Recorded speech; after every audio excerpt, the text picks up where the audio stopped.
Hey, what's up, guys? You're watching the Ant-Man channel, and it is Thursday, Valentine's Day, the 14th of February, 2013.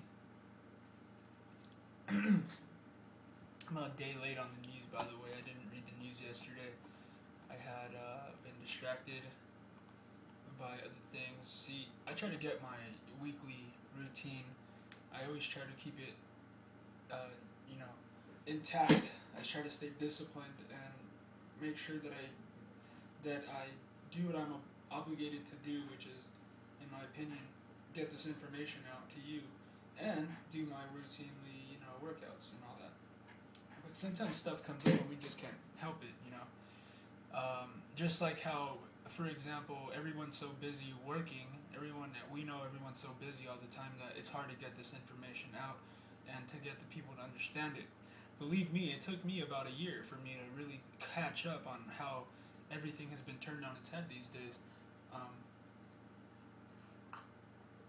And I honestly owe it all to Alex Jones. When I first found his show, I realized that I wasn't crazy, and and I was like, wow, there's actually people out there who fight for good standards, who fight for morality and ethics. I mean, for example, there are plenty of examples here in the news today about how the government is trying to pretty much justify killing without having, we're living in the time now of Judge Dredd, where the police think that they're judge, jury, and executioner on the spot, and there's no justice anymore. It's just murder and justify murdering people these days.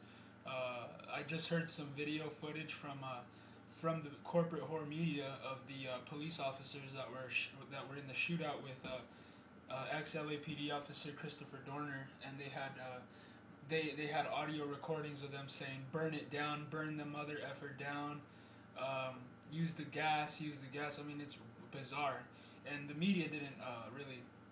And the media actually, they try to spin it and say that they didn't say that, which is like, how are you gonna say somebody didn't just say something that you just heard? That's ludicrous. But anyways, I'm gonna go ahead and just read the first article here in front of me. Obama thinks free enterprise is cause of problems. We got this new guy in the front lines right now. He's even on Time magazine right now. Senator Marco Rubio, Florida Republican, charged by Republicans with delivering a response to Barack Obama's 2013 State of the Union address. Said in prepared remarks, the president probably needs first to understand the nation's problems. He said Obama actually blames the free enterprise system, which has made America for generations the biggest economy in the world. This opportunity to make it to the middle class or beyond, no matter where you start out in life, it isn't bestowed on us from Washington. It comes from a vibrant free economy where people can risk their own money to open a business, he said. And when they succeed, they hire more people who in turn invest or spend the money they make, helping others start a business or create jobs. Presidents in both parties, from John F. Kennedy to Ronald Reagan, have known that our free enterprise economy is the source of our middle-class prosperity. But President Obama, he believes it's the cause of our problems. Rubio also said the president's policies have failed to protect the poor and middle-class wage earners. Mr. President, I still live in the same working-class neighborhood I grew up in. My neighbors aren't millionaires. They're retirees who depend on Social Security and Medicare. They're workers who have to get up. They are workers who have to get up early tomorrow morning and go to work to pay the bills, Rubio said. And there are a bunch of videos here if you want to go look at it for yourself. It's Obama thinks free enterprise is cause of problems under Wnddotcom. This is a front page article, today's article, from today's news. There are immigrants who came here because they were stuck in poverty in countries where the government dominated the economy. The tax increases and the deficit spending you propose will hurt middle-class families. It will cost them their raises. It will cost them their benefits. It will even cost some of them their jobs. And it will hurt seniors because it does nothing to save Medicare and Social Security. So, Mr. President, I don't oppose your plans because I want to protect the rich. I oppose your plans because I want to protect my neighbors. Rubio noted that under Obama's leadership, the American economy actually shrank during the last 3 months of 2012. That's the wrong direction, he said, because growth of 4% a year is needed to create millions of middle-class jobs. Byproduct of growth would be a reduction of the nation's deficits by some $4 trillion over 10 years, he said. Tax increases can't do this. Raising taxes won't create private sector jobs. And there's no realistic tax increase that could lower our deficits by almost $4 trillion. That's why I hope the president will abandon his obsession with raising taxes and instead work with us to achieve real growth in our economy. And he said simply, Obama simply needs to shut down the government checkbook for a while. The real cause for our debt is that our government has been spending $1 trillion more than it takes in every year. That's why we need a balanced budget amendment. The biggest obstacle to balancing the budget are programs where spending is already locked in. One of these programs, Medicare, is especially important to me. It provided my father the care he needed to battle cancer and ultimately die with dignity, and it pays for the care my mother receives now. I would never support any changes to Medicare that would hurt seniors like my mother, but anyone who is in favor of leading Medicare exactly the way it is right now is in favor of bankrupting it, he said. Rubio clearly stated his pro-life position that every life at every stage is precious. He blasted Obama's philosophy for governing. His solution for virtually every problem is for Washington to tax more, spend more.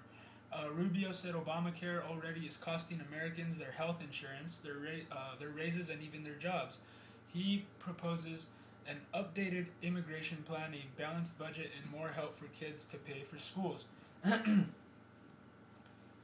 This article goes on and on. It's actually not that long. Let me see if I can read it to you. Yeah, sure, I'll read it to you. Talk radio icon Rush Limbaugh said, too, that Washington needs to get a grip. It's not the State of the Union, it's the misstatement of the Union. It's an absurd sight, folks, to sit there and watch our government stand and applaud itself as it's running our economy. They're going to sit there and applaud themselves all night long, and for what? Ruining the country? Bringing the private sector to its knees? Exploding the deficit? Obamacare, bye-bye freedom. Here, bye-bye freedom there, he said. CBS interviewed former Vice President Dick Cheney to advance of Obama's speech.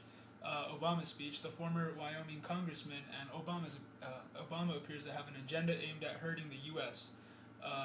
He cited Obama's nominations to Chuck Hagel for Secretary of Defense and John Brennan for CIA Director. I mean, all of this stuff, if you really pay attention, I mean, look at Obama. He's raising minimum wage to $9 an hour. I mean, of course, he's going to reward people with a very low education, and then he's going to bring people who had to go to school and have degrees to their level. They're going to bring them down to the minimum wage level. And this is a trend that we see going on in our day, is that the lazy and uneducated people get more rewards. They get more handouts and rewards as the middle class and higher class, more educated, with degrees, have to be without a job for months at a time because just there's no jobs out there.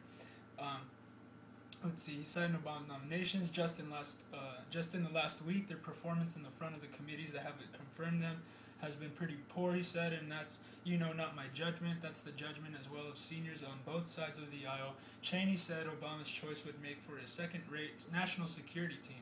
I think the administration's policies are terribly flawed. I think the president's performance by many standards in the international arena, the Middle East, and so forth, is worse than many of my friends and colleagues deem his domestic policies, he said. Senator Rand Paul, Republican of Kentucky, meanwhile, delivered a response from the Tea Party. He said in prepared remarks, Congress is out of control, failing to follow the laws of the land. Washington acts in a way that your family never could. They spend money they do not have. They borrow from future generations, and then they blame each other for never fixing the problem, he said. If Congress refuses to obey its own rules, the Democrat-led Senate hasn't produced a budget in years, in violation of the law. If Congress refuses to pass a budget, if Congress refuses to read the bills, then I say sweep the place clean, limit their terms, and send them home. He said unless the deficit is cut by trillions, America's credit could be downgraded again. I mean, this is important stuff, you guys. This has to do with your parents. If you have parents that are over the age of 60 years old, you should be very concerned. You're gonna, what are kids to their parents? They're their prosperity, man. their posterity and their prosperity. When my parents are unable to work and they're getting up in age, I want to be able to take care of them, absolutely. But what they're trying to do here, I mean, they are the most vulnerable to the system out of anyone else. I think are the geriatrics out there, the elderly folks. They are the most vulnerable people to the system because they are what are they? They're attacking their pension funds right now. They're attacking their retirement, Social Security, Medicare. All of this stuff is very important for your parents to get aid when they're elderly and they can't help themselves anymore. And for the middle class and upper class people, this is a big deal.